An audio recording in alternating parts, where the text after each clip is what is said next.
এক হাদিসে 3 ব্যক্তির কথা একসঙ্গে বলা হয়েছে যাদের সালাত আল্লাহ সুবহানাহু ওয়া তাআলা কি করেন না, কবুল বা গ্রহণ করেন না। আর সে হাদিসটি বর্ণিত হয়েছে সহিহ ইবনে হিব্বানে, ইবনে মাজাহ এবং আরো কয়েকটি হাদিসের কিতাবে।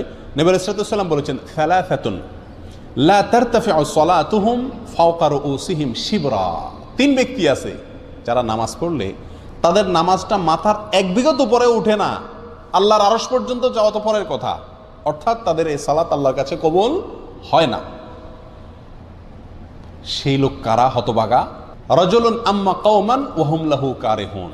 1 নম্বর হলেন ওই ব্যক্তি যে ব্যক্তি কোনো এলাকার মানুষের মসজিদের ইমাম, তিনি ইমামতি করেন অথচ মুসল্লিরা তার উপরে